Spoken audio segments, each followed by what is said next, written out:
Thanks, everyone. Delighted to be here. I think I'm going to end up standing over here, assuming that works out. So before I get to the obligatory agenda slide, let me just start. If everyone could please raise your right hand. Come on, it's early, but we can do that. And now your left hand. Yeah, okay. Oh, some of you kept them both up. That's good. So good. That proves that your arms are functional, which is important for today, because I think all three sessions we want to have be at least somewhat interactive. We'll have some points in the presentation here where I'll be asking you all some questions. So please, by all means, and if you have questions you want to interject, by all means, raise your hand, and we want this to be interactive. So the obligatory agenda slide. We're going to start off with those of you that come from maybe a learning and development background like I do. I'm going to hit you up with some WIFM. What's in it for me? A lot of data coming from some DDI research, some Taleo research on why leadership matters. I think we all know leadership matters. We believe this from our own experience in our own organizations. But to really make it compelling, we're going to hit you up with a lot of good data. I'm going to in the first part of this presentation. One of the reasons for doing that, too, is that I find that it's not always the ice you see that rips the hull, right? It's the stuff that's under the surface, that it's the data that maybe you don't have fully ingrained that's going to really sink your organization if you don't come to know of it and take action. Frontline leaders the topic today is more about developing emerging leaders, frontline leaders and middle management, less so about traditional succession planning and executive development. So we're really going to hit on why frontline leadership is such a top priority, why it's so important. Bruce will be covering a lot of the what, who, and how. Let me see. Do I have an actual? Yes, I do. I have a laser pointer. Very good. So Bruce will be hitting a lot of the what, the who, the how of how to grow leaders, particularly, again, emphasizing emerging leaders, frontline leaders. And then also at the end, Bruce will be hitting on the leader of tomorrow. What does the leader of 2020 look like? What are the characteristics? How do they differ from leaders today? So that is our agenda. As part of that introduction, it wasn't mentioned where I'm from, so let me just say it was mentioned that I come from Element K. How many people here are familiar with Element K as a company? Oh, good. Actually, a quarter of the hands. Great. So I was there for 11 years. They're based in Rochester, New York, and that is still where I'm located. So I grew up in upstate New York, and I still live in the Rochester, New York area. But I'm delighted to be here in St. Louis. Okay, so a couple of questions I have for you to kick things off. What are some of your objectives for this session? I mean, I just ran through the agenda slide, what we have planned. But what were you coming into today, this session, the entire morning? What were you really looking to get out of the various sessions this morning, emerging leader development and so on? A couple of hands. I know they work. This has been proven. Yes, sir. So, nobody has the secret sauce, but we're hoping that maybe you have some of the ingredients that we can combine to take back and create our own secret sauce to make this thing come to life in our organization. Like the analogy. Let's see if we can make that sauce less secret, come up with some awesome sauce or something from some of the data, some of the best practices. I think Danielle from the case study at the end of the day is going to be showing two different leadership development programs, one for upper executive leadership and one for frontline middle management leadership. So I think there'll be a lot of things you'll be able to abstract from that experience as ingredients you'll be able to take back home for sure. Someone else, another objective. Yes? We have a lot of people in the department who are really talented and have shown the leadership, a spark for leadership. And so High potentials. Yeah. So I'd like to think about how to kind of normalize the activities across the organization to sort of bring them all up to the same level. So maybe get a little bit more consistency for everyone so that they could hear. Get a little bit more consistency in how you develop those high potentials so that they can actually then step up and not just be high potentials, but high actuals, real leaders. Okay, well, I said it louder, and that much is true. By the way, this is a great venue, great room and everything. Apologies, obviously, with all the heat. There's a lot of leaking going on, so if you see me distracted, I hope the folks in the front aren't distracted. And I believe your name might be Laura. You need to watch out because you're going to get leakage right down on where you're saying. You're good? Okay, very good. Just the AC working overtime, obviously. Okay, another question for you. From both an HR and talent management perspective, but also from a broader business perspective, what are some of the drivers for your various organizations? Just throw them out, because I'm hoping that you're going to say some that I can then hit you up with some good data in terms of how leadership helps to build those out. What are some key business success drivers for your various organizations? Just don't. Well, I'll give you an obvious one. So, I mean, obviously the end result that we're looking at, communication would be one. Yeah, good communication. The end result is financial performance for a lot of organizations. That's sort of an obvious one. But what are some of the components that would help you to get to better financial performance? Innovation, definitely. Employee engagement, absolutely. Retention, great. Quality, yep, okay, great. So you're hitting. You almost have seen these slides, so that's excellent. So what I want to do is hit on a bunch of those that you just rattled off and show you some data from DDI that links high-quality leadership to some of those key business drivers. So the first one we're going to look at is engagement. Someone said engagement. And we're going to have a series of slides here. So the orange bar on the right is always for high leadership quality in an organization compared with the lowest leadership quality in for organizations with low leadership quality. So in terms of engagement, organizations that in this survey that had high leadership quality had a 50% driver of engagement versus only 9% for organizations with low leadership quality. Okay, so a 5x difference in terms of how leadership drives engagement in the organization. Pretty dramatic there when you compare the organizations, the top third, the ones with high leadership versus those with low leadership. Next up is going to be retention. What do you think the numbers might be for retention, high versus low?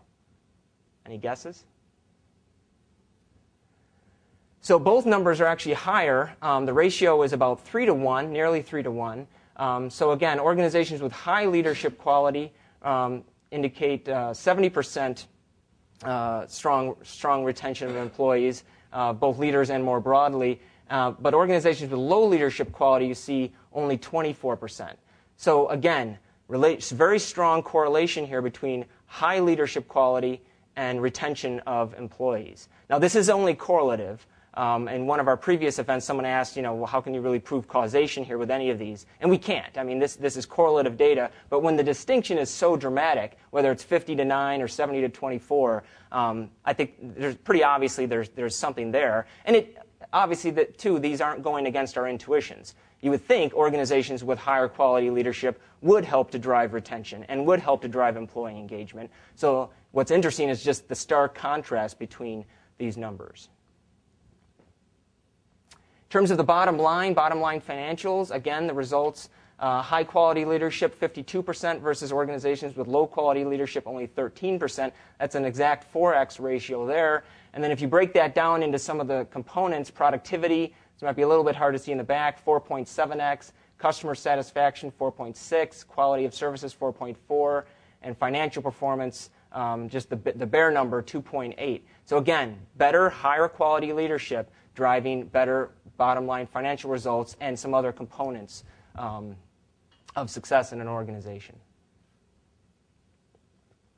This one's the most stark difference, confidence of future business success. And again, this is fairly intuitive. If you've got strong leadership in an organization, it stands to reason that you're going to have a lot of employees that have a lot of confidence in that organization. 66 to 4%. Again, organizations with the highest leadership quality come out 66% with confidence in future business success. Those with low leadership quality, almost no confidence in future business success. And this actually was a major driver for me. I only joined Taleo in May, coming over from LMK. And I wish everyone at LMK well, and I think that they're a great company. But what really intrigued me about Taleo was their overall solution once they acquired Learn.com as an LMS last fall. And I joined the organization. One of the main drivers for me was confidence in their future business success. So when I looked around at my future and what I might want to do, one of the main things that drew me to Taleo was the fact that I would have confidence in them as an organization, probably even more so than any other metric. So all that is interesting. Interesting data showing the differences for high-quality leadership and low-quality leadership. But one of the main problems that we have is not having enough leaders at all. This is from the Wall Street Journal. Companies say they're finding they don't even have the managers to spearhead new projects or step in for departing executives. And this will be a problem as companies try to shift into growth mode. Now, we can leave aside debates about whether or not we're really shifting into growth mode here in the United States. I think for a while there, all the pundits were saying we're coming out of the recession, and now we've had a couple of pretty bad unemployment numbers and some other things that aren't looking so good. We'll all see what happens on August 2nd, obviously, with the debt ceiling issue. So we may or may not come out of growth mode. But nonetheless, if organizations are struggling to even just find leaders, then all those previous slides, that was all about high-quality leaders. But for many of us, the challenge is actually just finding leaders. This quote is about finding people to just man the projects and lead the projects. So the challenge is even bigger than finding high-quality leaders. It's finding leaders at all. That's the leadership gap. And here's a piece of data from the same survey. By the way, if you're interested in the data on high-quality leadership and also numbers like this, during one of the breaks, you'll all be given a copy of this. This is from DDI, the Global Leadership Forecast 2011. It is a pretty beefy piece, 60 pages, and goes through a lot of the methodology and a lot of the underlying data from what I've been going through so far. So going back to the leadership gap per se, again, survey from DDI, only 18% of those surveyed leaders and organizations could rightly say that their bench strength is strong. Only 18%. That's pretty low. And again, that's not even speaking to high-quality leadership. That's just speaking to bench strength for leaders to step up at all. So we're going to get into some demographics here for a couple of minutes. Again, talking about the need for not only high-quality leaders, but leaders per se. What you see here, this is data from Harvard Business Review. Actually goes back to 2004. So what we did at Taleo Research was we aged it up. We aged it from 2004 to 2010, made that time adjustment, and then we looked out another 10 years to 2020. So what you're seeing here are the percentage change from 2010, these age brackets, to 2020. And I know this is a small font, so I'll walk you through it. So we're going to see a pretty big increase in the oldest folks, people 65 to 74, and people that will be 74 and older by 2020. We're going to see a 52% increase here and a 30% increase here. So these people obviously have a lot of experience. They've been in the workforce the longest. What's going to happen, particularly if we do stay in somewhat recessionary, stagflationary times, a lot of them won't end up retiring the way they had hoped to. Some of them will stay on as 10, 15-hour-a-week consultants. They want to share their experience. They won't be full-time employees anymore necessarily. What they won't be anymore, though, is the leaders of your organization, right? They'll stay on as business consultants, as technical consultants, in maybe a part-time fashion. And, of course, some of them will truly retire. So you're going to lose them, even though there's a lot of bodies here, you're going to lose them as leaders in the organization. So they very much are part of the reason for the leadership gap. This group is the one sort of silver lining to the clouds. The 55 to 64-year-old demographic bracket is going to grow 21%. So those are folks that right now are in sort of middle management. They're going to be stepping up and becoming the leaders of the organization at the highest levels, the executives typically, and they are going to grow 21%. So at that highest level, the issues won't be nearly as strong as what we're here to really focus on today, which is frontline leadership and middle management leadership. And the reason we're focusing on those for this entire day is that here we see the big problems. So at the very lowest demographic range, the so-called Gen Y or millennials, there's going to be an increase in them. Their demographic age group is going to grow over the next 10 years, 15%. But typically, people straight out of college don't automatically jump into leadership positions.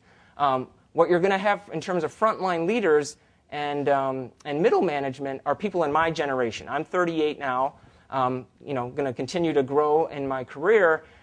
2020, I'm going to be in these age brackets here. If you net these out, it's a minus 2% growth, a negative growth in that age range for frontline leaders. And again, they're going to be the bulk of your frontline leaders and middle management leaders in the next 10 years. So the way it actually breaks out is 45 to 54-year-olds minus 10%, and 35 to 44-year-olds will go up a bit, 8%.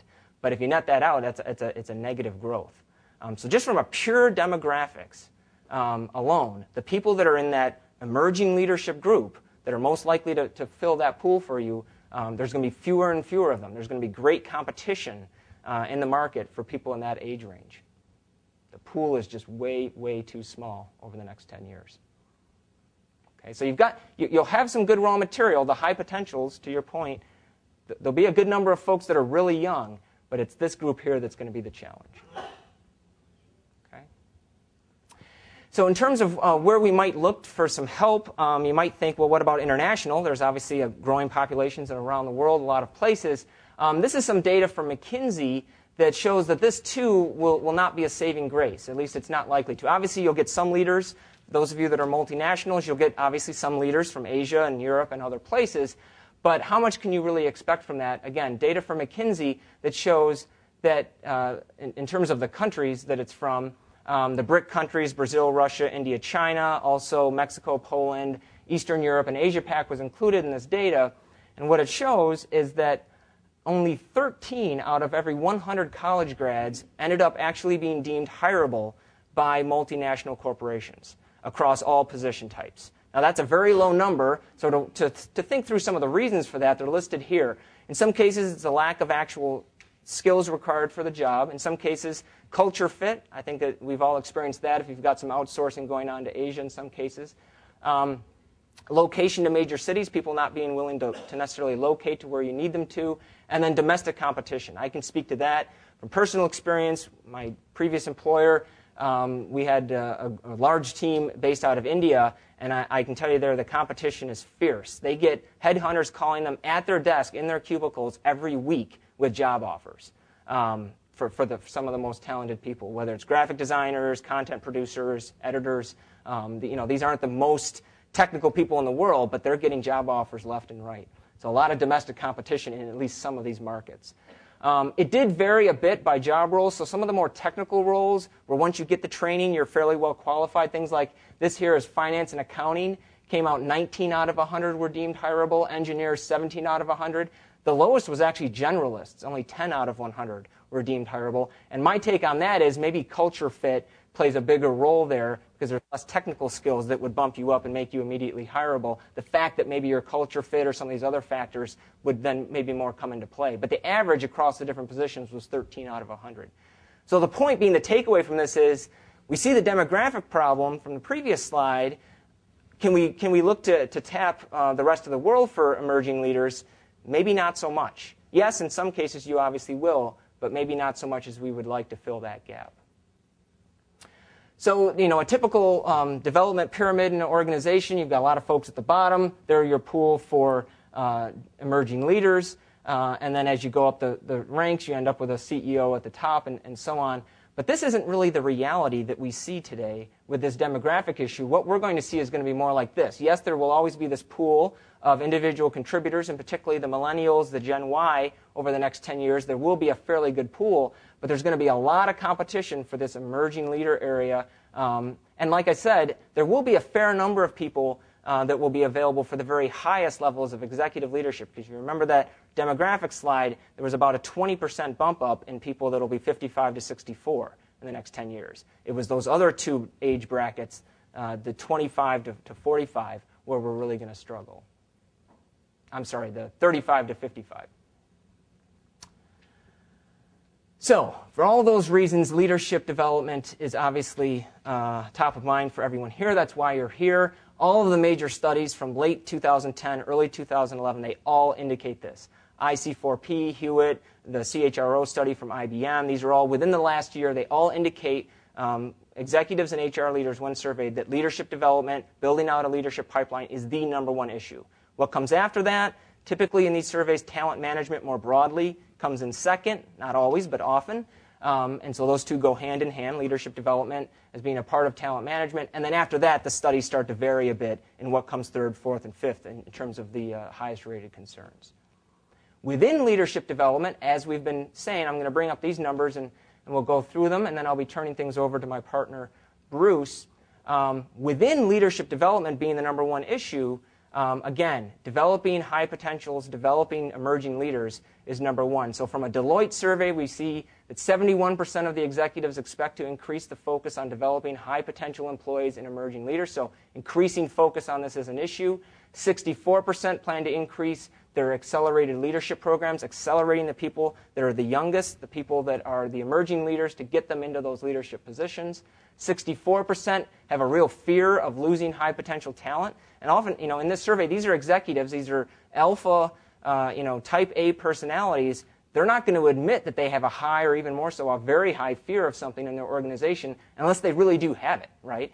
64% admit that they have that fear of losing high potential talent. And then 81%, 4 out of 5, are focusing more on retention plans for their emerging leaders. So it's a clear business imperative. With that, any comments or questions for me at this point? And I'm going to have Bruce step up and take over and walk through some of the next part of the presentation. Yes? Do you find that most of your members are really focused on environments that are for-profit companies? And is there any research supporting those numbers for not-for-profit or government types of organizations? This data, Bruce, you can correct me if I'm wrong, this data spanned for-profit and not-for-profit. I'm sure that it was weighted towards the for-profit, but there would have been enough not-for-profit in the data mix to make it viable data results for the not-for-profit It sector. spanned both. It spanned both. So there, no doubt there would be some differences between the two, like obviously in terms of bottom line performance results, maximizing profit for shareholders isn't one of those end objectives. But beyond that, I think most of the data is compelling for both. And again, this report, for some of that data that I went through, might very well break it out a bit further. Yeah, and I suggest to you what we see today, nonprofits actually have even a bigger issue than for-profits. Okay, that was what you're driving at. Anything else? Okay, I assume that there are a lot of St. Louis Cardinals fans in this room. Do be nice to Bruce. He is from Pittsburgh, and I know that the Pirates are competing heavily for the first time in decades with your St. Louis Cardinals. But with that... Well, I was sitting in the hotel last night, and I didn't jump for joy when...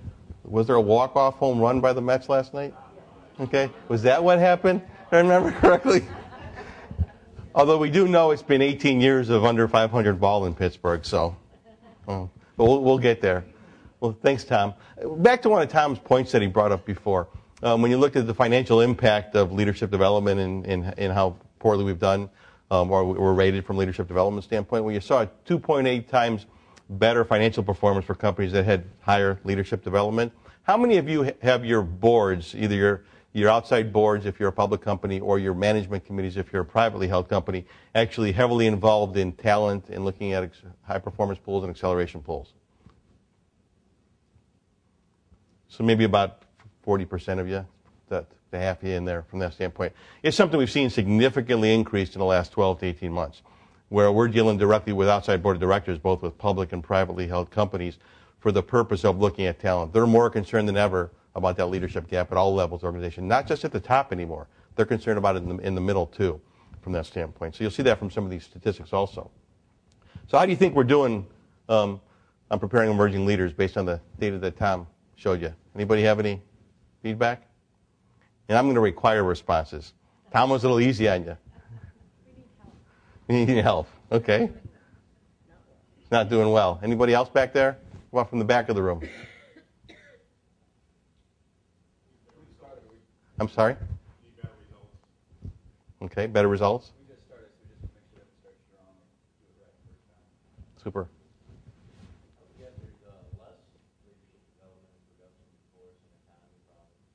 It's interesting. I mean, we saw that definitely during the economy, but we started probably end of 2009, first part of 2010, started to see it grow dramatically, where people started reinvesting in leadership because they realized after 9/11 they made the cuts, they didn't do the investment, and they really paid for it thereafter. They realized in this downturn they had to invest, otherwise they wouldn't make it out of the downturn in the economy. Somebody else had something to add back there?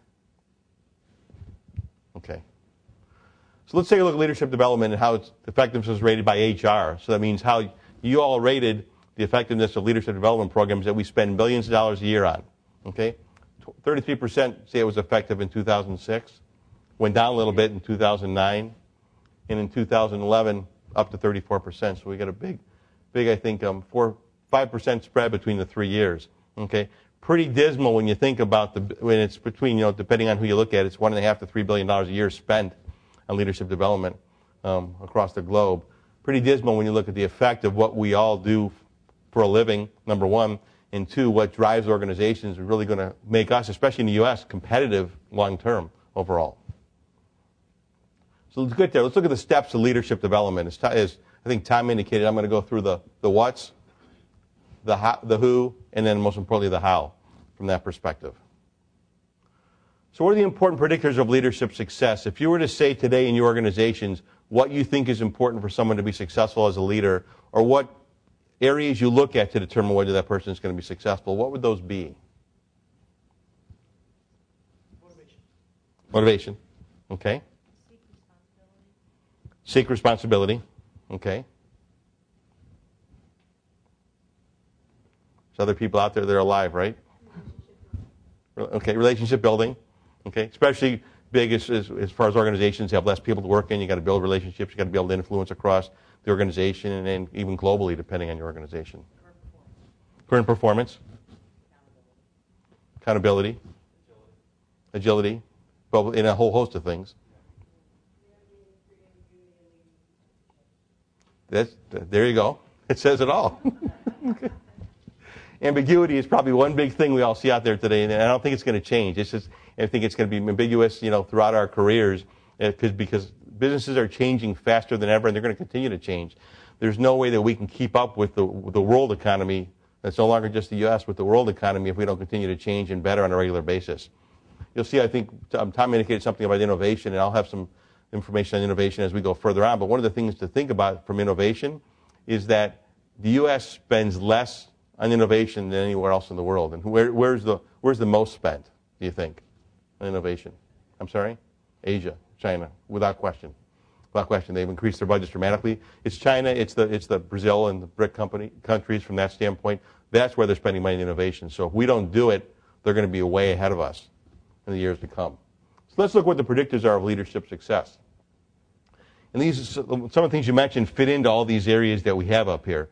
When you think about competencies, there was a number of competencies, behavioral competencies indicated as we spoke through it. Previous experience and knowledge, those are important because even though when you're looking at the behavioral competencies, you understand what their experience is and what their knowledge is, whether it's from a leadership standpoint, from an industry standpoint, or from the company standpoint specifically, or last, from the role that they happen to be in or going into from that standpoint. Personal attributes, okay, those are the things we'll call them the DNA of an individual. Those things that pretty tough to train somebody on, those personal attributes. Maybe able to train them on behaviors that can mask or allow them to overcome those derailers from the personal attributes. But those are things that we all have. We may not want to admit them, but we all have them. Alignment with organizational goals and direction. I mean, that I think is key when you're looking from a leadership standpoint because they can be the greatest leader in the world, but if they're not aligned to where the organization is going, and I think to one of Tom's point, where the business strategies are you're going as an organization, they'll fail as a leader within your organization. Alignment with organizational culture, especially with these young individuals coming into play over the last few years, culture is more important than ever. I have 4 boys. You'll hear me talk about them a little as we go through this morning, but they're 26, 24, 22, and 16. 16-year-old, I'll put him, he doesn't know much yet, okay? He thinks he knows a lot, but not a whole lot yet. But the 26-year-old, I mean, to him, culture is a big thing. I mean, he works on Wall Street, makes a whole lot of money, has a great life, but he's been there 3 years thinking about leaving. Doesn't know if he likes working for the company. And I'm sitting there saying, you're nuts, okay? You're crazy. Look at the career you have, okay? They just offered him this week to move to Europe, okay? And I'm sitting there saying, I mean, you're at an age where, this is the time to do it, to learn and gain that experience. Whether you stay there or not long term, grow within the organization. I don't know if I like the people I work with and the culture and so on. I don't know. When I grew up, I would have done something different, okay? But it's a real important thing with everybody coming up in a leadership today when you look at emerging leaders. It's more important probably than ever, where you'll see people that can do the leadership role and have the knowledge and experience, but just don't fit in with the culture of the organization. And similar to existing successful leaders, if they're diametrically opposed in their styles to the existing leaders you have that are successful, there'll be a conflict within the organization. So let's look at a success profile. And this is just an example we put up here of a frontline sales manager. This could be any sales leader role or any actual frontline leader role within an organization. We just use this for display purposes. But when you look at an individual and you look at what you need to determine if somebody's going to be a successful leader in your organization, you have to determine what success means within a leadership role. A few things in here may be specific to the role itself. Others may be specific to a leadership role within your organization. It doesn't matter what actual function role they happen to have within the organization. So you need to know what they can do. Okay, in this case, since it's a sales leader, customer focus, can they raise the bar with the sales team that they happen to run within the organization? Those are what we call competencies, behaviors that they have to exhibit. Who they are, those are those personal attributes. Enjoy being responsible for achieving difficult sales targets. I don't know why anybody would enjoy doing that, but that's something you do. And as a sales leader, you want that. If someone doesn't enjoy, going after the fight, being competitive in a sales role, they're going to fail. And that's not something you can train real well. That's got to be ingrained within somebody. It's got to be within their DNA.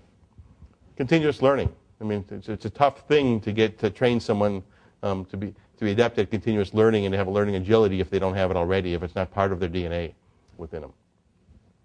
What they know, in this case, core product knowledge would probably help them in a sales leader role, one would think, as well as knowing the strategies of selling principles, depending on what that organization may use.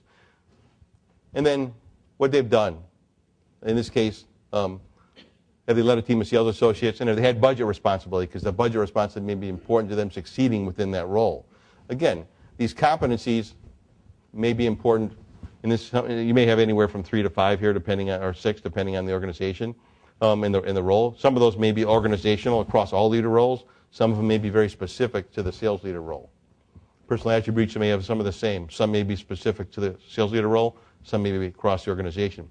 But if you don't know what you're looking for, how can you determine what you want in an emerging leader within your organization?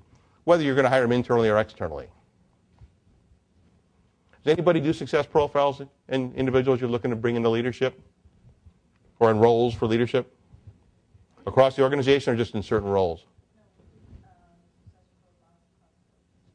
Super. Have you, since you started doing them, have you seen a better success rate of people you've moved into leadership roles?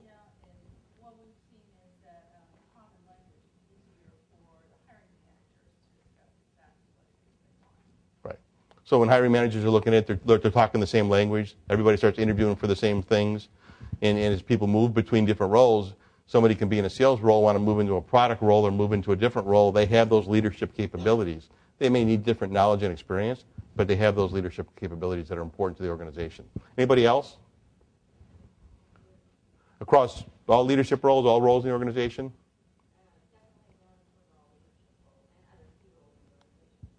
Super.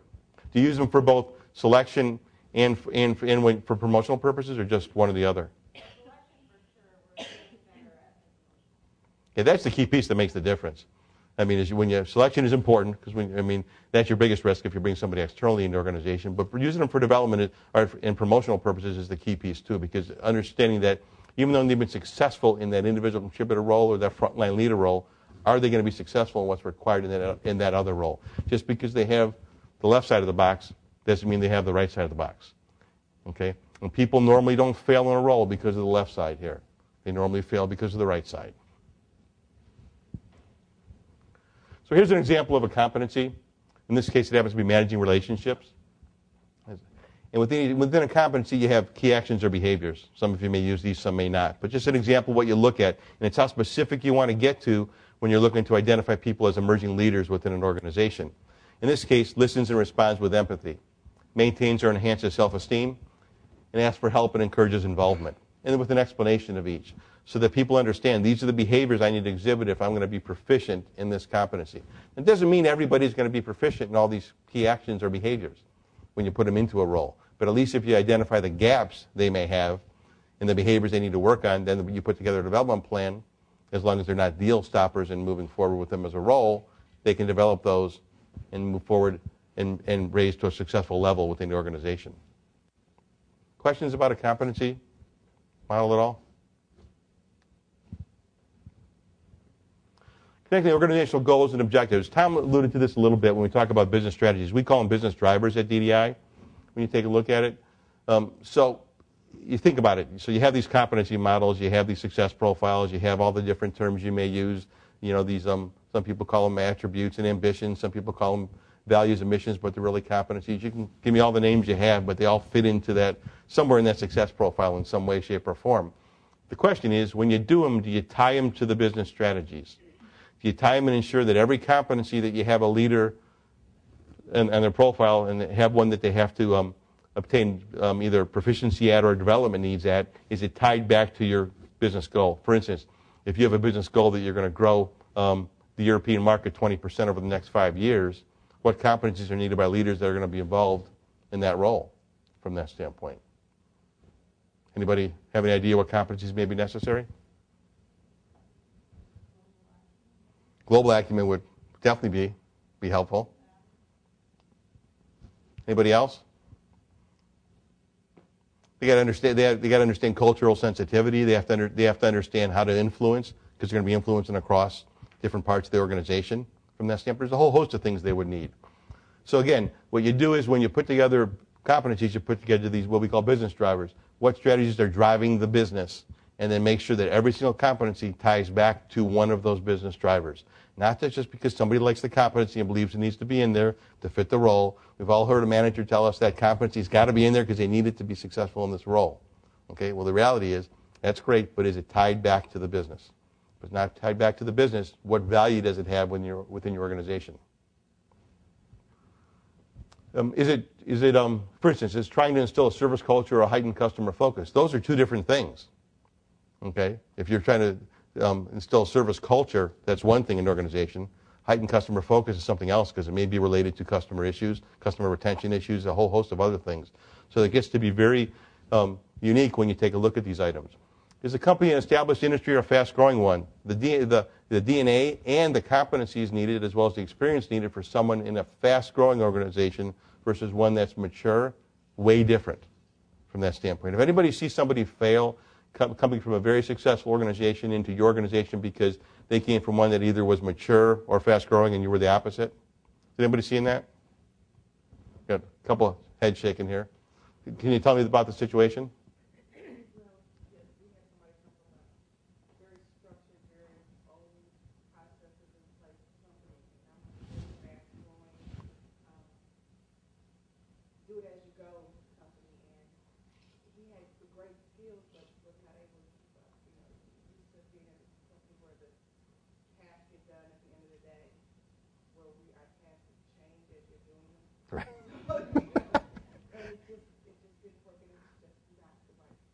So paralysis set in pretty quick from that standpoint.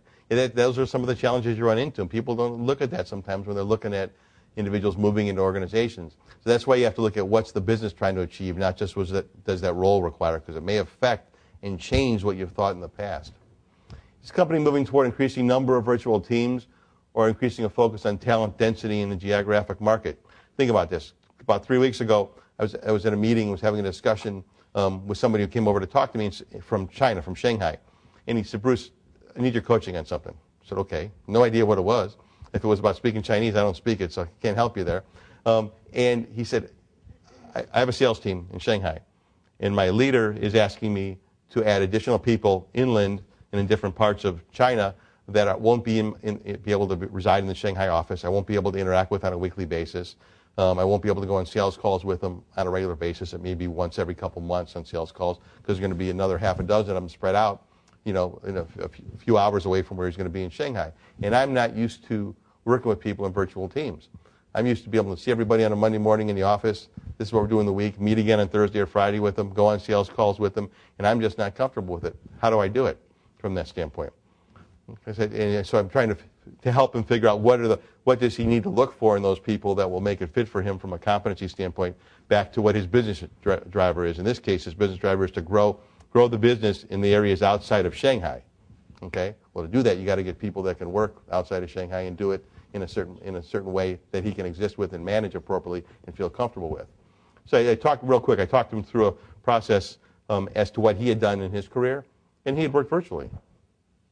So I told him, just turn around what you did. Okay, you worked virtually. You worked real well virtually over a 5-year period of time with your manager. How did your manager manage you? And just turn that around. And when we got done, he was very comfortable going back, hiring the people in Shanghai remotely because he now understood that what he needed to do is what he needed to ensure he was looking for in a success profile of those people that he was going to hire virtually from that standpoint. So again, very different things are needed, but it doesn't mean that you still can't ensure there's a fit. So let's look at performance of people both in emerging economies as well as developed economies. I'll call them mature economies from that standpoint. These are from a leadership standpoint. So this is a study that was done by, is this a McKinsey study or a Taleo study, Tom? Do you remember this one? I think it's the McKinsey study. So in this case, they looked at managers of developed economies versus managers of emerging economies to see which characteristics were the most important for those people. And it's kind of interesting. If you look at individuals within developed economies, the things that were important for leadership were leadership skills, communication skills, and management proficiency. Okay, by far the biggest items that were important. Take a look at what was important if you were in an emerging economy. It was having that local influence. That was by far the number one thing.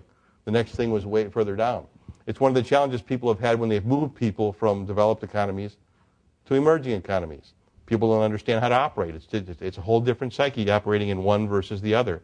We think we can take somebody from the U.S. or take somebody from even from London and put them in China and they're going to operate well because they understand how to operate in an emerging economy. It doesn't work that way necessarily unless they have those skills, those behaviors necessary to work effectively within there. So those are the kind of things you have to look at when you're looking at emerging leaders. So we went through the what. Now let's talk about the who if we can for a second. So here's we take a look at some statistics, and they're pretty compelling related to hiring failures, internal versus external. We believe that the best success you'll have when you look at emerging leaders is to hire people from internally, within, versus going externally. The stats show when you look at individuals hired, external hires, 1 in 3 fail, versus internal hires, 1 in 4 fail. So there's a significant difference in the rate of failure one versus the other from that standpoint. When you think about the investment you're going to make in emerging leaders, whether they're just moving in the front line, whether they're going into a high performance or an acceleration pool type program, or the mid-level leaders that have velocity to move up into senior management, you're going to have a tremendous investment in those individuals. And a differential investment in most cases beyond what you would make in other people.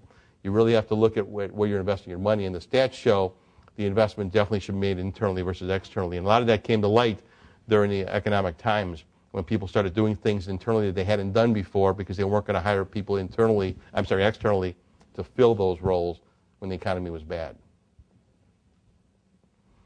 So let's look at some stats related to internal hires versus external hires. Promoted leaders have 50% faster time to productivity when they're internal versus external. That's dramatic when you think about the time it takes. And again, let's use sales for it, but it doesn't make a difference. Sales is an easy one to quantify, though. Take a sales leader that normally may take 12 to 18 months to be fully productive, and if you can get them productive in 6 to 9 months. What's the difference to that organization from a productivity standpoint? It's massive when you take a look at the people that they're driving. You take a look at the revenue they're producing, the profit they're producing, and what they're doing to drive the business strategies within the organization. So it's dramatic.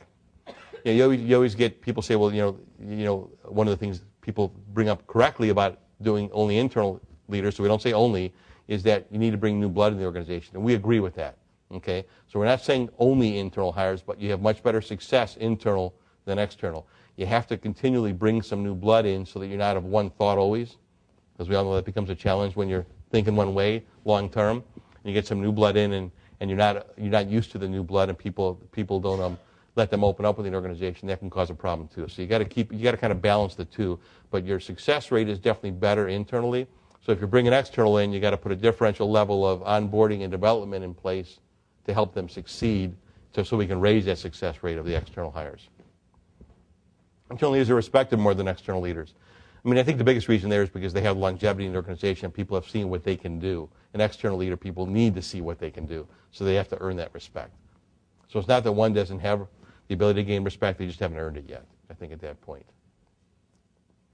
High percent of external hires in middle management results in higher turnover and higher absenteeism from that standpoint. I mean, and that's because those middle managers are managing frontline leaders. They have direct impact on the individual contributors, or indirect, depending on what their role may be within the organization. And if they're wading through learning the organization and learning how the organization operates and maybe making some change because they're coming in from an external perspective, what does that mean? Some of the people aren't going to like what that change happens to be at that point, which is why you see higher turnover and absenteeism. How many of you have heard from either from you or a recruiter or even a hiring manager, we got to hire this woman, she's a rock star? There's a hand back there. Anybody else? Okay, a few hands. So did those rock stars work?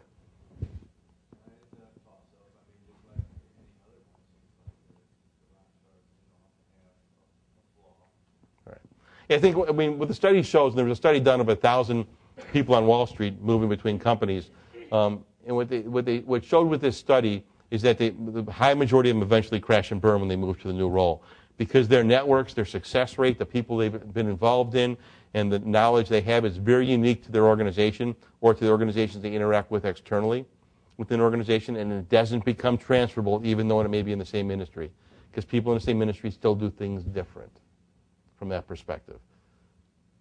So it's very common that those rock stars don't make it versus the ones that do. Anybody have any success stories with rock stars? No? What have you seen? I've seen it in our organization at least, that someone will help this person, so the hiring manager thinks they're the best thing since sliced bread, and they're there like 3 weeks and they already crash. Right. They didn't ask the right question. Right. Yeah, because you're enamored by their success, you don't ask the questions, so they kind of get through that process quicker. I think it's a big piece of it. And I think the next biggest piece is culture. Culture is a big thing.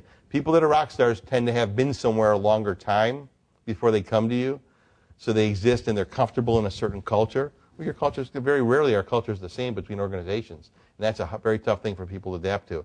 And because they're a rock star, they can stay 3 weeks and go back, okay, without question. So that's the challenge you have for those rock stars. Socioeconomic pressures are forcing adoption of best practices. We have to use best practices when it comes to emerging leaders, identifying leaders, and developing leaders long term. So here's what, when you look at external leaders and you look at how people became a leader. Okay, so with the study that was done, it was DDI's first run study. 11% of the leaders said they got their job because they were groomed by a development program within the organization. But so did 11% said they got it because no one else was available for the job. Okay? Think about that. What does that tell us? Okay? We have a problem in identifying leaders for roles within an organization. And very often, we'll take somebody and put them in a role because there's nobody else, and they got to find somebody, they have to fill this role, especially in that frontline leader role. Okay? Without question, that's the biggest place that it happens. It happens less when you get into that mid-level role from that standpoint. But it's a challenge, and these stats all show it. I mean, how we're developing people, and more importantly, how we're identifying people to move into leadership roles is not effective currently. So this is a bunch of leaders that were surveyed, and this is them telling us how they felt when they moved into leadership roles. So 62% of them felt they were prepared to move into that role. 42% said the transition was easy. Did that surprise anybody? So we all deal with leadership development in one way or another, right? It doesn't appear to surprise anybody. So what are we doing? I mean, it doesn't surprise us. We're in leadership development. It isn't effective. What are we doing? Why are we continuing to let the same thing happen and perpetuate the same thing, I think is the question. Because it's occurring. They're not prepared, and most importantly, the transition isn't easy. And we all know transitions are a real problem for people moving into roles. Some studies that have been done by us over the years, I think it was within either this year's or the Global Leadership Study a few years ago, actually said that the biggest challenge people had in their life, bigger than a marriage, a divorce, a newborn, a death in their family, was transitioning into a leadership role. Okay? That's how big the transition was from a personal nature by these individuals. That's massive when you think about it overall. So we have to make these transitions easier, and therefore we have to ensure we're identifying the right people and then getting them set for success to develop them, because everybody's going to come in with gaps from a development perspective. 10 situations managers say they're not ready for. And this is, again, from the first wrong study that was done. Firing someone, learning the ropes, handling customer complaints. Again, people say, well, why can't they handle customer complaints? They handled them when they were a call center employee. Because it's different when you're on the phone with a customer getting the call center complaint than when the call center person comes to you and says, I have a tough customer problem, I don't know how to handle it. Okay? Because before, what did they do? They went to the manager and took care of the problem. So people think very easily, well, they should be able to transition into that role. It isn't that easy to make decisions, because before they didn't have to make a whole lot of decisions. They did what they were empowered within, and that was it in most cases. Here they have to make decisions. Anybody see any in here that either don't agree with or any ones they would add? Situations managers aren't ready for? Sure. I don't, there's coaching and managing others, but just to kind of add on to that, developing others. Right. One of the biggest things that I hear from our manager is really not knowing how to develop others, how to coach others, how Right. to delegate, because they're used to doing things their own way. This is probably the biggest challenge that new leaders have. Okay, and it happens more in coaching for improvement or performance. They can get through the coaching for success piece. That's a lot easier and fun discussion than when you're coaching for improvement and success, because that involves conflict maybe, it involves a whole host of things as you think about it from that perspective. But it's a big part of their role. One of the things that I see is really the most difficult is getting managers to understand that when they transition into a role of leadership, that it is their job to manage and not to do. Right. Our managers don't believe that. So it's that understanding to delegate and understanding it isn't going to be done the same way I did it, so it's okay to be done differently or to be done wrong as long as I can correct and develop and grow the individual. It's a tough thing, but that's part of that transition. It's making that change from being the doer to being the leader from that perspective. I'm sorry. Go ahead. Dealing with political situations, that might be dealing with senior management. I mean, it probably falls into some of these categories, but people really struggle with that. The political ambiguity or political situations with an organization. Yeah, it's a challenge. It becomes bigger as they go beyond frontline leader, and becomes more complex as you do. But that's a tough thing for anybody to do, and that thing is an experience thing more than anything. You can develop them, you can put them through some training to get there, but they have to experience it. So let's take a look at how we identify these leaders. Here's an example of what we at DDI call a heat chart. And this happens to be manager ready, one of our frontline leader assessments that somebody can go through. And this is just a chart of people that have gone through the manager ready assessment. In this case, the assessment actually measures 9 competencies. In this case, we're only going to show 5 here for illustration purposes. But you can tell there's 5 competencies that were measured, and this very quickly lets you tell where the people are exceptional or strong in, where they need some development in, and where they're very low in. So you can very quickly identify the people that you may want to pull up first when you're looking at leaders. You know where you need to do some development that's across that pool, and then you know where you need to have some differential development where people have specific gaps from that perspective. But let's look at this situation for a second. So let's take scenario number 1. Let's look at Chen. If you remember, Chen was the top person here as we went through it. He had 3 greens, a red, and a yellow. Because different things occur when you look at that data when you want to determine who to put into a leadership role in the organization. In this situation, Chen needs to lead an experienced, high-performing team. Is he a good fit? Okay? So it's an experienced, high-performing team. So he's going to coach people for success. He's going to influence people. He's going to guide interactions with those people. Okay? So we got to believe in this case Chen's going to be pretty successful to be considered for this role. Because he's not going to really be coaching for improvement. And we know that's a development area he has, but we have time to develop him because he's got a strong team he's going to go to. So moving someone into a leadership role is one thing, but determining what to have them lead needs to be very specific too, because just because they move into a leadership role doesn't mean they're going to interact well with each team or each unit that you put them in. In this case, Chen needs to lead a team characterized by a history of underperforming. How do we think he's going to do? I'm sorry, he's going to struggle. Because his biggest thing is coaching for improvement. So the option here, if this was the only way to promote Chen, we probably wouldn't promote Chen yet. I probably would develop him until the next opportunity came out to promote Chen overall. Chen needs to lead a team in EMEA. What else might you want to know? Again, because the assessment doesn't tell you everything about Chen. Remember, when we looked at that success profile, there were all kinds of pieces you looked at, not just competencies and attributes. Okay? What's Chen's job history show several years of experience in EMEA? It shows that. That's positive. And it shows a profile where he's willing to relocate. You probably would consider Chen for this role. Doesn't mean you would put him in it yet. There's still other things to look at. But he still would move to the next step in this role because there's things beyond just what his competencies or attributes show. Scenario number 4, Chen needs to have a team where morale is low and disengagement is high. What else might you want to know about Chen? Well, if Chen's performance review information indicated motivation is a strength, that's a positive.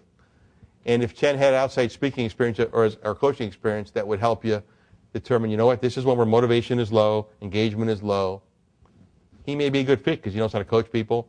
He's very motivational from that perspective. Further look at Chen for this role, I think, is important from that standpoint. So again, you're looking at more data than just assessment data when you're looking at the whole individual. So it's a complex thing when you look at to identify people to move into leadership roles. In the final scenario, Chen needs to lead a team with weak political ties, and influencing people politically wise to related departments. What else might you want to know about Chen that would influence your decision in this process? Well, in this case, Chen showed an internal history of overcoming challenges with political situations within the organization. So there's a history of him having done it. So you have some history to show that.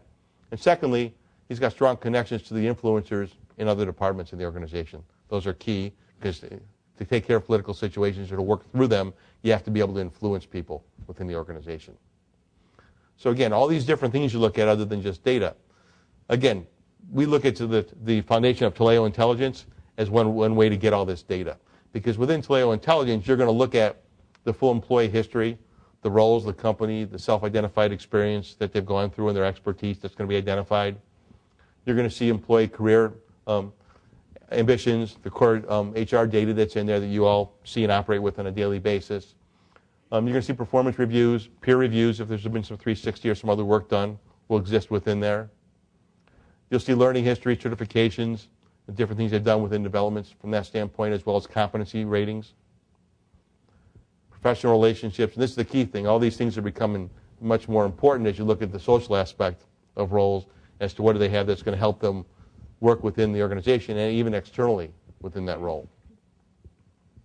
Development plans, succession plans, and whether they're a potential flight risk. All important. So it's all about getting the data you need to make the decision, not just looking at one piece of information. Those days are gone because it's too complex, and what we need to expend in the time we need to take to develop leaders is way too much to make the wrong decision when it comes to a leadership role. So you know your people to grow your business. If you don't know them, it's pretty tough to move people in leadership roles. So how many of you look at all this information every time you're moving somebody or considering somebody for a leadership role? How many of you look at some of this information?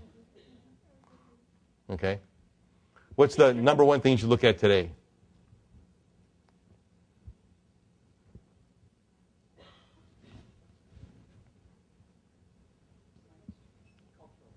Cultural fit. Okay. What about Edward Jones? What do you look at? We'll look at past performance, art, and motivation. Okay. I think we struggle, though, with, so to your point, a little contrast to it, though, and I was sharing earlier with some others I've talked to, it's a challenge to look at all of that, though. Right. So having, when you get to the, how do you build that that foundation, it's a real challenge to say, management and input of that data and keeping it fresh is where we struggle. Yeah, I mean, Acknowledge that intuitively makes a lot of sense. right. It's the practical application of it it's challenging for us today. Which, in this case, we use Taleo Intelligence as the model, but technology is the way to do it. Without technology to manage all this data, it's pretty tough. I mean, anybody would. I mean, you could do it in a small company. Without technology in a large company, especially your size, you'd have a tough time doing it. But if you think about it, if you started capturing that data from the day they walked in the door onward and just were able to go to a place over time, that is power to it. So let's take it from this standpoint. So if you look at data, and this was from Taleo Research and HCI study, what data that was considered important or very important and what people had access to. Okay, in this case, if you take a look at competency skill analysis, it's considered very important data, but the people that needed the data, only 20, in this case, what is it about? 20% of them had access to that data from that standpoint. So this is where the big disconnect is, I think, Mike, to your point. Okay? The green is what the data is we need. The red is the data you have access to. So you don't have access to all this data. So the big question is, how do you get access to all this data? That, I think, is the big thing. First, you got to determine to capture the data, to do the proper things in order to identify the people, but then you need to access it. Because without accessing it, how do you go through succession? How do you go through identifying emerging leaders without the right data? 25% of people have access to the total people insights they need from the studies that have been done. Again, most organizations lack the key facts to make intelligent decisions on moving people into emerging leader roles. So let's move into the how. And probably a couple slides away, I'm going to be turning it back to Tom. So in this case, you look at the how in theory, and I think part of what we've gone through today, in DDI, we make it pretty simple. We say you need to assess, acquire, and apply. So assess, we talked about assessing, identifying those different things you need within those individuals to determine whether they're going to succeed in that role, whether it's a success profile, whether it's an assessment, whether it's all that data we said, in some way put together assessment data to determine whether they have what's needed for leadership role. Just don't take somebody's recommendation, take somebody's interest, take somebody's experience only. Take all that data, look at them wholly as a person, because you're doing them a disservice if you put them into a role they're going to fail at. They may have been very successful long-term in your organization, but if you didn't do the right intelligence up front to put them in a role, you're going to lose what may be a great long-term employee. Give them the ability to acquire that data, because we all have development needs. Even the highest-rated person coming through an assessment or coming through all that data integration that you may do is going to have development areas they need to work on, whether they're competency-based, whether they're experienced or knowledge-based, whatever they happen to be. Give them the ability to get that development using a 70-20-10 model from that standpoint, and then give them the ability to apply that knowledge from that standpoint over a period of time in a structured way, both on the job and in structured formats. And then provide the support, whether it's from their manager, whether it's from HR, whether it's from a coach or a mentor within the organization. Some of the most successful organizations out there that have people in emerging leader roles, not even in a high pool or an acceleration pool, but just people moving into frontline leader roles, always pair them with a mentor when they move into a role for a period of time.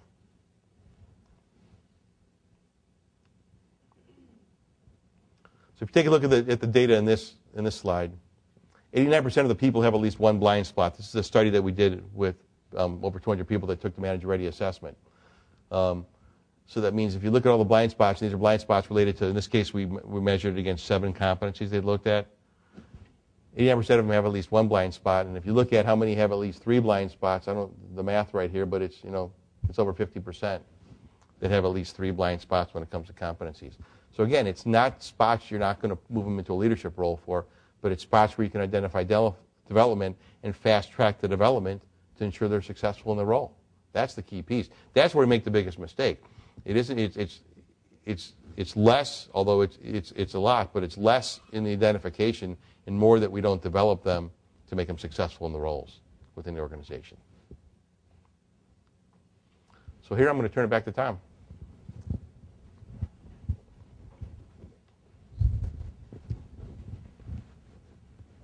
Testing again. Very good.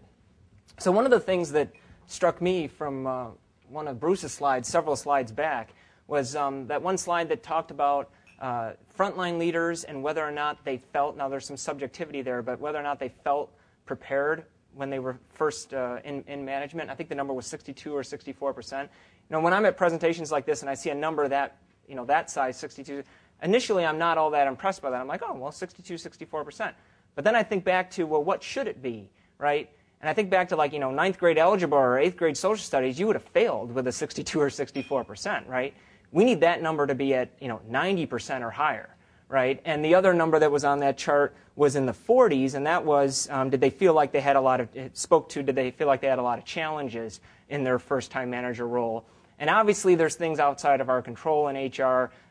Some people will have more challenges than others. So that to expect that to be 90 or 100% is probably unrealistic, but it needs to be a lot higher than in the 40s, right? So that's just one thing that struck me when I was listening to Bruce.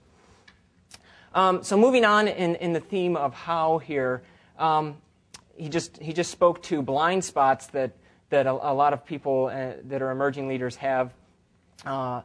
Another issue is with their own manager support.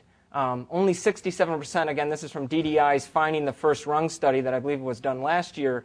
only 67% said, my manager and I have not agreed to a specific written development plan. Right? That's a pretty basic thing that anyone that's in emerging leadership or any level of leadership should have. And the number here was only 67%. Now, what form can that take? Some examples here from DDI. These could be literally on paper, or they could be digitized paper versions. The key components, though, are making sure that you capture the what, the how of the development plan, the measurement, making sure you have SMART goals, and then actually following up. And this is where a lot of organizations slip up, is actually following up and making sure that there's behavior change, making sure that you're getting the results from the development program. Because all that money spent on development programs, and then we're not seeing really strong results. That earlier slide that had in the 30s or even as low as 29% for effectiveness of these programs, you need to capture all of these. Obviously, the what and the how. That's sort of a no-brainer. Making sure that they're SMART goals, making sure that it's measurable development, but then making sure you follow up and verify that the results were had. Now, that was an example of sort of a paper-based or digitized, a Word doc or PDF approach. These are some screenshots from Taleo development tools, more of a platform type of approach that captures the same information, right? The what, the how, the measurement, and then the follow-up. Okay, so moving along, covering a bit more about the importance of managers, this sort of support area for the process, for learning development process. One of the cliches in business is that people don't leave organizations, they leave their manager. I mean, we've all heard that line. And one of the reasons is lack of development support from their manager. So some of the data here, again, this is from the same study, DDI's finding the first rung of leadership. 56% said that their manager did have the knowledge and tools to support their development. That means 44% could not honestly say that. 49% said that they felt that they got sufficient feedback about their performance, so over half were not. I mean, feedback, that's pretty basic stuff to get from your manager to support your development. And 46%, only 46%, my manager is committed to my development. So again, over half didn't feel like their manager was truly committed to their development as a first-rung leader or middle manager. And that ends up with this feeling that you see envisioned here, feeling like you're all alone in your own development. So what are some of the best practices? I like to call these sort of advanced common sense. Nothing that you see here is going to blow you away as like, oh, this is the key takeaway from the presentation. I didn't know about that.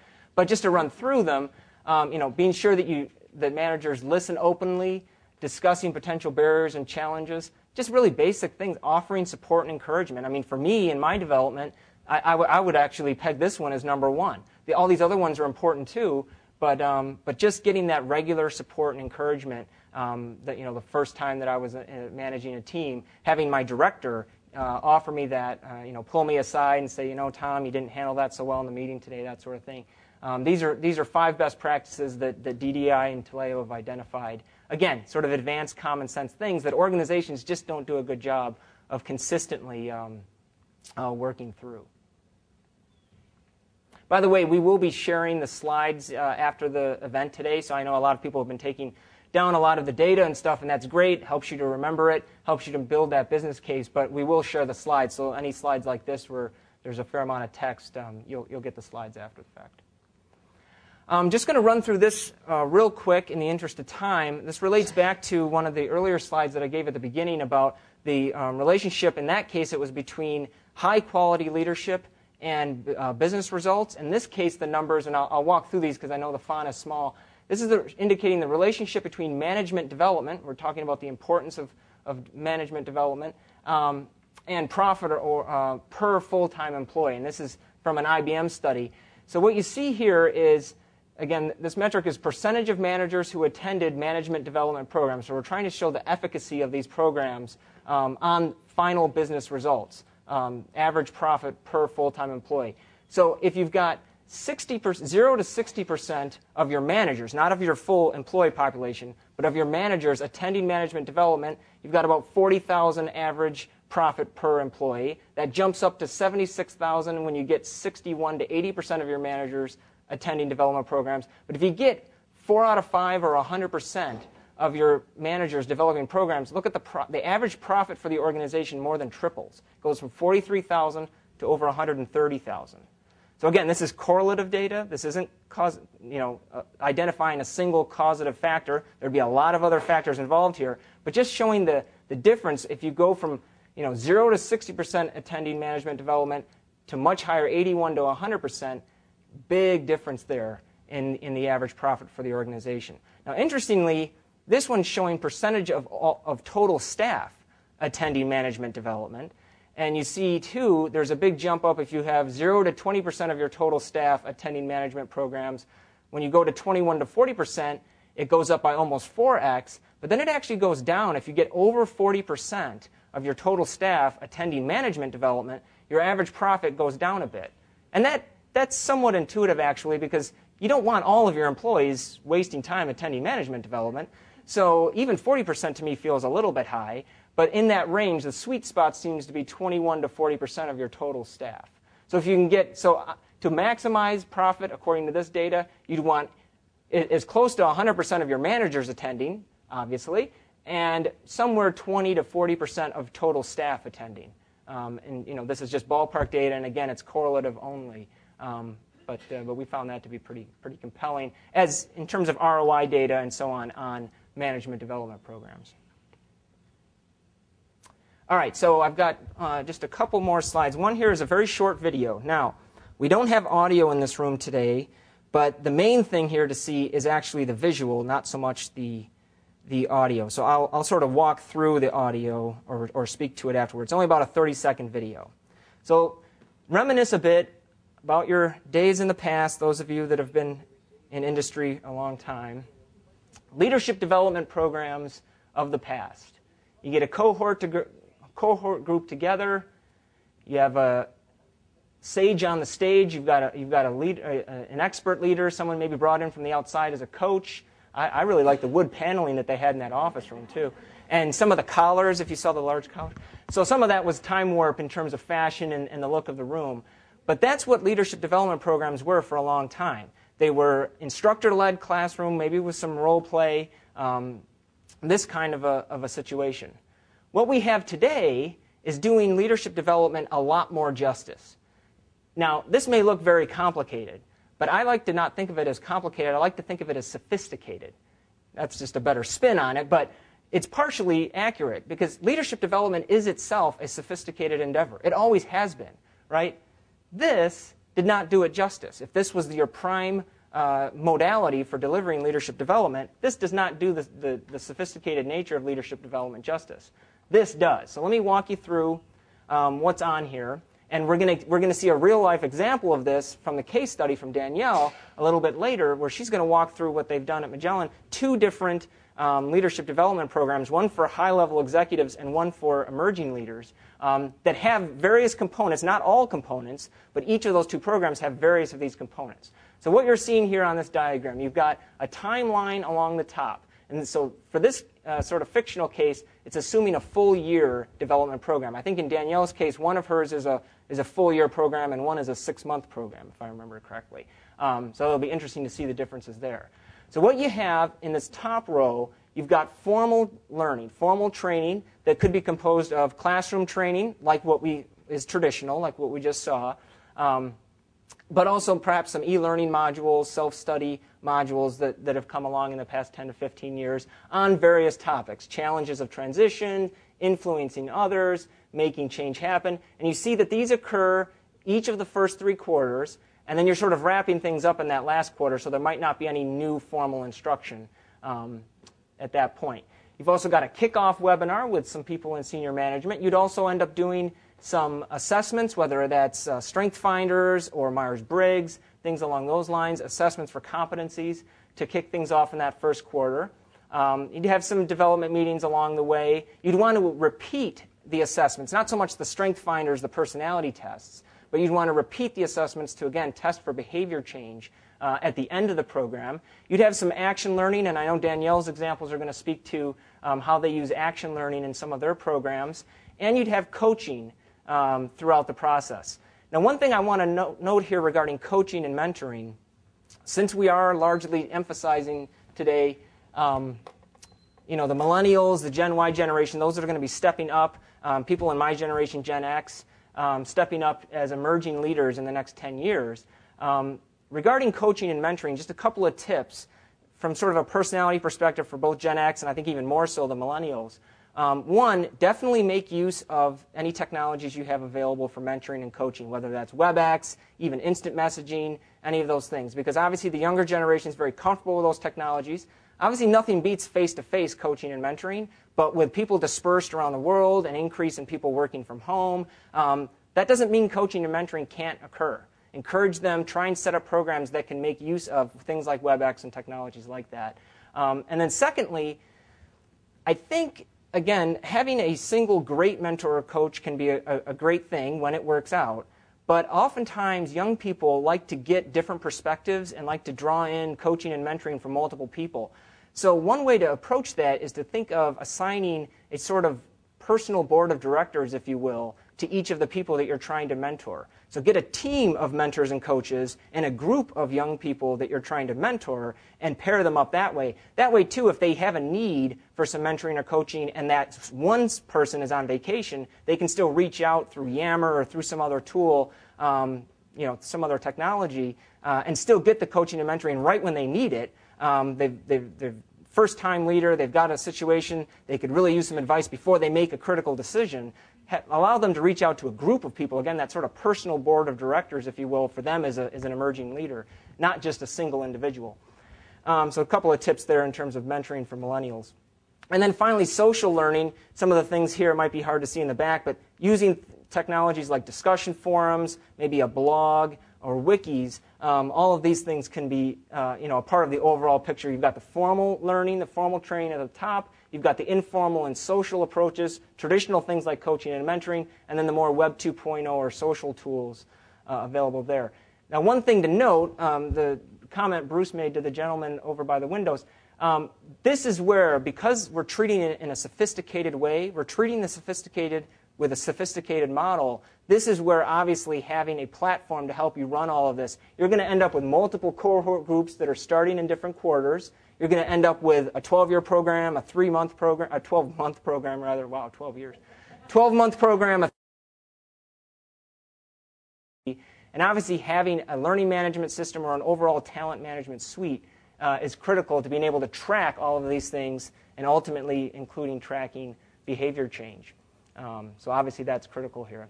What we don't want to have is continuing to rely on one tool, right? The old standard approach can be effective in a few cases still, but by and large, you want to use the tools that are effective. David Allen is one of my favorite book authors. He wrote Getting Things Done, and I love his phrase. He always says that it's hard to eat spaghetti if the only tool you have is a hammer, right? And so here, too, you've got some messy things. They intertwine, and you're going to want to use different tools that best match the needs of what's going on. Okay, so with that, I think I'll ask Bruce to step back up. Turn on your mic. Thanks, Tom. And find out a little bit more about the future of leaders, 2020. So what are some of the ways that you currently develop leaders in your organizations today? Emerging leaders. Not Danielle, somebody else. Sure. We have a formal mentoring program. Okay. So when do these are leaders going into frontline leadership or frontline leaders already? Both. So the mentors are people within their ranks or with levels above them? Same departments, different departments? Super. Are senior leaders involved in the mentoring at all? What levels do they mentor, the senior leaders? It's anything usually from manager all the way up to executive. Okay. It could be someone still even heading into an entry level manager position, but it's usually more at that they're already in management.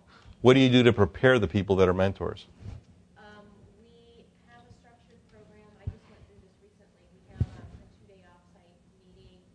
There's a third party that helps us facilitate that and just clarifies what the expectations are, how to get the most out of the program for both the mentor and the mentee. Some guidance and some structure and some tools are provided around that. And then there's some check-ins. It's a year-long process. There are some check-ins along the way. That's probably the number one piece that's missing in most people's mentoring programs. They don't prepare the mentors to do the role. Okay? And it just becomes something they've been given added to what they do with a lot of instruction and awareness on how to do it from that perspective. What about anybody else? Some of the other ways that you're identifying emerging leaders today and helping develop them? We actually have a pretty robust 8-year accelerated career track program that we have in place when it comes to 72010 mentoring, all those things. You said 8-year? 8-year. So this is people in an individual contributor or a frontline leader role that move into this 8-year program? We actually take them right out of college and Okay. help them to be director level. So in 8 years, they're going to be director level, which is has what, middle level leaders and frontline leaders? It's our senior management committee. Okay. Super. So my verbal missed you of 12 years, that wasn't so far. Yeah. Well, again, it depends where you're starting, right? For a college kid telling him, my 26-year-old, use him as an example again, probably would have a problem understanding an 8-year program coming out of college. He'd want to understand what the tracks were to get there. Then he'd be okay with it. But here in 8 years would be It's one of our talents. as you do it. But again, if you get from one place to another, what isn't working? What do you think not worked? You all have great programs and everything works? Getting enough experiential learning or action learning type thing. Okay. Just coming up with the ideas or getting people, senior managers to commit to developing what those are? Okay. It's a key piece. I mean, if the experiential part, and especially what those programs may be and what those projects may be that may be action learning over a long period of time are unique. Cisco has a program. And in Cisco, this is an interesting program, so I doubt many of you are even going to consider this, but it's a 18-month, I believe an 18-month program with Cisco. You go into, it's called their innovation program, okay, within Cisco. And you're selected to go into this program, and it's a risky program because if you make it through the program, at the end, you got tremendous velocity guaranteed in the organization. If you don't, you're done. You're not out, but you're done with the ability to move up. So there's a risk and reward to entering the program. You're put together with a cohort in the program, and the cohort's around a dozen people that you're there. You're given a business need identified by customers, and you go out and develop a product that has to have a minimum $1 billion revenue in 5 years, okay, when you're done. And you come back with that. You'll meet a few times different parts of the world. Your people are from all over the world. You go through different processes. There's coaches throughout the whole process to work through the team with it. Oh, and by the way, you have to do your full-time job, too, during that part of the process. That's tension they've created. Because if you're a good leader, you should have no problem letting your full-time job do itself and managing it, I'll call it remotely some of the time, and doing the innovation piece. So it's the tension they built into the program. You're successful at the end, whether the thing is approved or not, but successful with the way it was done and the way the project's done and presented to the senior management committee, your velocity is tremendous within the organization. If not, you'll stay where you're at. So again, it's a way to do it. But all those projects come from customer needs identified by the senior leaders within the organization. And the real effective programs do have the senior leaders, the CEO, the president, the board of directors involved in what those projects are that people are going to work on. Anybody else on programs? Okay. So as we all know, some of the things are working, some of the things aren't working today. And I think the biggest thing is we have to determine how do we change it. And what's important for people from a skill standpoint today versus what was important 2, 3, 4, 5 years ago. So if you look at the stats, what a leader looks like in the near future, the top 5 past critical skills in the global leadership forecast that we just completed. This was done with over 12,000 leaders, over 1,200 HR people, companies in over 90 countries throughout the globe. These are the top 5 critical skills necessary for people to succeed in the past, not today. Okay?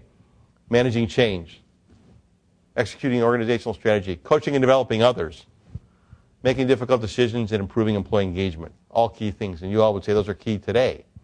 Well, again, but you only can say 5. So, again, we looked at 16. They picked from 16, but we had to quantify it down to 5. So let's take a look which are still there in the future. 3 of them survived. Driving and managing change. Change is going to be more important now than ever, being able to drive change, because I'm not so sure change is ever going to stop throughout our business careers, at least mine. Coaching and developing others, as somebody said earlier in our session today, that's an important skill that we'll always need and is always a challenge. And executing organizational strategy will be the key linchpin no matter what you do. But these are the two that are important. And sometimes people say, so we have identifying, developing future talent, but we also have coaching. There's a difference between the two. One is once they're identified, this is the one to identify and develop future talent. And this is where the board of directors and the management committees and organizations are getting involved in that. Okay? They're getting involved in looking at it. They're wanting to see those talent reviews. They're wanting to see those heat charts to see where people are. They're wanting to be involved in the succession process where they never would have been before. Whoever would have thought that the board of directors of a public company is going to be involved in looking at succession plans before at mid-level leaders? Nobody would have ever thought. They're doing it today. And fostering and creating innovation. That's an important thing, and it's an important thing you're all going to see is much more important, and it's the thing that people are having the toughest thing getting their hands around is innovation. And it's really about, it isn't about the creativity part as much as it's about how do you foster that innovation and bring it out within people. And that's the part that we're going to be working on in years to come. So here's a quick chart, and we're almost done. We're about a minute or two away from the break. On the left side, you see what would be a normal organizational chart in your organizations.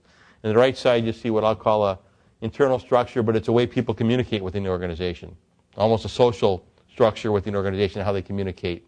So the left side is never going to go away because we all have to operate and have some knowledge on some paper in some block cabinet of what the structure is somewhere.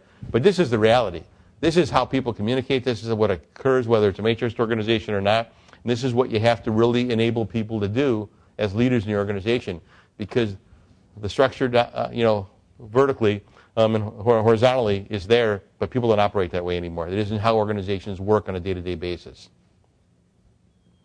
So in summary, we probably could have put this slide up at the beginning, okay, and we would have understood it. But I think the important aspects here is leadership is critical to business success. But I think, as you heard us say a number of times today, is you have to tie it to the business when you identify leaders. If you forget that tie to the business and just look at what we're so used to from the HR and the talent management perspective and the competencies and the experience and all those things and don't ensure they tie back to the business need, is a challenge from that perspective.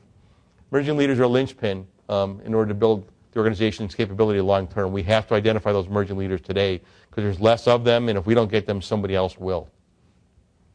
Organizations aren't developing a group of leaders effectively, and we have to learn how to spend those billions of dollars a year effectively.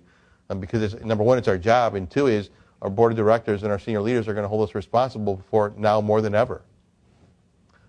Key elements to successful development of emerging leaders include a number of areas. Number one, identifying the talent, and we suggest look more internally than externally, but don't forget to sprinkle some external in there to bring some new blood into the organization, especially because of those innovation pieces. But make sure that the number one thing that makes them fail is looked at in that process, which is the cultural fit piece. Identification of ideal talent profiles and org goals and exemplars is key. That's where you're going to have something to manage that intelligence of all that data from that perspective. Where you indicated, you need it, but how do we get it? How do we get it? And it's easy to say we need it. It's easy to sit down there with the management committee and say, here it is, but they're always going to ask questions you don't have the answers to. And that's part of the challenge. Development programs that include a variety of training modalities, from what Tom said, that learning journey, with all that different action learning and the coaching, the collaboration and the social interaction that occurs between the sessions, that's key. 70-20-10 is important. We always talked about it. Now we need to do it from that perspective. The classroom piece will always be important for certain pieces to set the stage. The other stuff is much more important to take it to action. Tailor the mix of training to the person in the organization. It doesn't have to be the same. Remember, you heard me say a couple times, you may have some development that goes across that group of people, but you need to have and offer differential development. Everybody doesn't need the same thing. Some people have strengths they don't need to be developed in, and their time can be spent developing something else. Other people have areas that are either derailers or areas that need development in because they're gaps from that perspective. And look for leadership characteristics, not just for today, but for tomorrow, because we showed you the 5 top for the future.